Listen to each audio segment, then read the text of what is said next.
Ang programang ito ay rated SPG. Striktong patnubay at gabay ng magulang ang kailangan. Maaaring may masiselang tema, lengguwahe, karahasan, sexual, horror o droga na hindi angkop sa mga bata.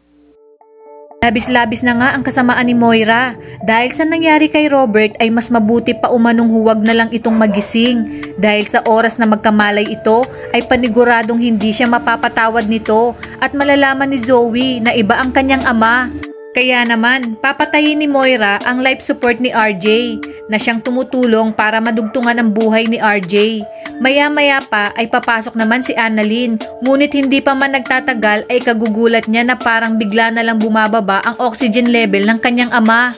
Kaya agad siyang tatawag na code blue, dali-dali naman papasok ang mga doktor at nurse at dito sasabihin ng doktor na may pumatay ng life support ni RJ at buti na lamang umano ay naagapan pa nito. Kaya dito, mas lalong manggagalaiti si Zoe at sasabihin niya sa mga pulis na naroon na hindi pa ba umano nila nakikita na si Annalyn talaga ang may motibo para patayin ang kanyang daddy. Dahil nga sa pagpatay ng life support nito at siya ang huling kasama nito bago pa man nangyari ang aksidente. Tatanggi naman ni Annalyn ang mga paratang ni Zoe. Ayon kay Annalyn, hindi niya umano magagawa yon dahil mahal niya ang kanyang tatay. Tatawagin naman siyang sinungaling ni na Zoe at Moira. To the rescue naman sina Lynette at Josa. Dito sasabihin ni Lynette kay Lolo Pepe na para malaman ang buong katotohanan ay kinakailangang mahanap ang laptop na may footage ng buong pangyayari. Sasagot si Cromwell at sasabihin na may nagnakaw umano at ibig sabihin lang nito ay may itinatago.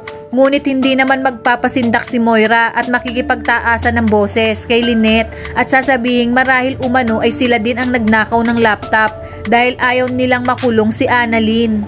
Kaya dito mukhang magiging baliktad pa ang mangyayari kaya marami pa tayong dapat abangan. Dito lang sa Abot Kamay na Pangarap.